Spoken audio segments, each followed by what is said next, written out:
Hi. Hello. That's good. Oh, you've got the ring light going. That's awesome. So do I. I've got two. I have two. Oh, and it doesn't really stand up very well. I was sent one for all sorts of stuff like this. And like I realized that was quite handy. And they kept sort of taking it back, the people who were sending it to, because they need it for other stuff. So yeah, eventually I was just like, I got to get one myself. Makes me look like a Hollywood star. Absolutely. It's good to see you, and thank you so much for hanging out. I appreciate it. No worries. Thank you for having me. It's nice to see you. I'm sorry I can't be there. That sucks. Next time. We'll welcome you back in Singapore. But first off, Chew My Heart. I love it. Thank you very much. You know, it's everything. It's joyous. It's romantic. It's lively. And I really want to get into how you feel, like what the song means to you. The song, good question. It means so much to me. It's about a part of my life that I've not been too public about in the past. I've been with my girlfriend for 13 years. We were kids when we met. We're best friends still. She's, that relationship is such a huge sort of foundation for me, and it sort of keeps me it keeps me level. And I realized I hadn't talked about it so much, and I was kind of okay being private about it. But then I sort of thought again about it and realized I think I have to sort of honor that it's a reality, and pay tribute to that. For example, like I go away a lot, and Lucy, my girlfriend, she doesn't get to come with me all the time. So when I come home finally, and I'm exhausted, and I'm coming through the door, I still have this sort of surging sensation that I'm desperate to see her, and it's like being addicted to somebody, and I'm just sort of desperate to sort of have her all to myself and be really selfish with her, and all of those emotions sort of fed into what Chew My Heart represents as a lyric, and what the song represents. So that's kind of what it's all about. It's quite an intense, exhilarating, it's almost a sort of desperate, like addicted feeling. One you can't live without. Yeah, exactly. Yeah, it's very much that.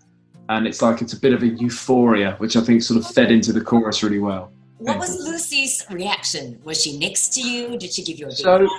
Right, this is the thing. So, we've been together all the time, and we've been through sort of all sorts of different things. And with my music, she's very honest, and I really need that. I need that because 99% of everybody else struggle to be so honest, and that doesn't help me. What's wonderful is when I play her a song and she genuinely loves it first time and wants to listen to it a second time and a third time and a fourth time. And Chew My Heart is one of those songs, and she'd tell you that herself. And it was such an exciting moment for her, for me, for both of us. It's a pretty nuts, pretty kind of crazy process, writing a song and sort of bearing all and sort of saying, I've created a thing out of nothing. Do you think it's any good? And yeah, she loved it since the first time she heard it. I'll say, like, I can't tell you how important it is when anybody, Lucy included, tells me that a song isn't that good, even if I think it is, because sometimes I will think a song is good and it's not that great. And it's good to know that. It's good to find out. That's how you grow. And these are people that love and truly care for you. They'll tell you the truth in it. Exactly that. What are some moments you remember? It could be the highs of the highs or the lows of the lows that you recall her sticking by you, and maybe something she said to you in that moment that really stands out. I mean, there's been quite a lot of moments where, if I, as a pop artist, I was going to speak generally and say you, but I'll say I see what's going on in this area of pop music, and I see what's going on in this area of pop music, and that kind of sound is people love that, and that kind of sound people love that. And it sounds kind of cheesy and cliche, but she's the first person to say, remember you, remember who you are, remember what you love, and remember that it's easy to be attracted to things that are doing well that other people are doing, but that doesn't have to be suddenly what you do.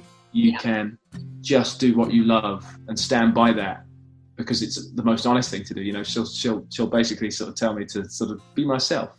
In this industry where we're pretty, I don't put mine with yours, but really like, it's just the world really where the people are telling you how to behave and what you should be like. It's an art to be yourself, James. And it's a massive, absolutely. That's very true. To have somebody who kind of tries to remind you to stick to that art is really priceless stuff. What would you tell 16-year-old James if you could look back and turn back time? I would tell him to kind of stay focused, kind of drop your shoulders, take a deep breath, all the moments that you might need to. Yeah. Work really hard, and when you think you've worked as hard as you can, throw an extra 10% on top of that. I'd say those things. Stay calm, but push hard, you know. I like that. Good, that's a quote to put on a wall. Little tattoo. You know what? That's a good idea too. I want to switch things up just a little bit and play a little game of complete the sentence, if you nice. Like. All right. Yes. All right. People think I am blank, but I am really blank. People think I am funny, but I'm really just trying to make friends. I like that. For me, 2020 has been blank.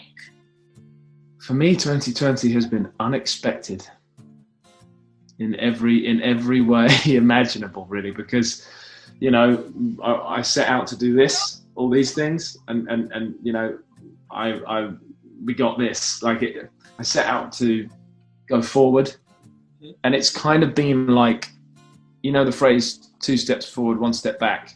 Yeah. I mean, it's kind of been like that. I was going to try and put a slightly more positive spin on it and say it's been like 2 steps forward, 1 step sideways.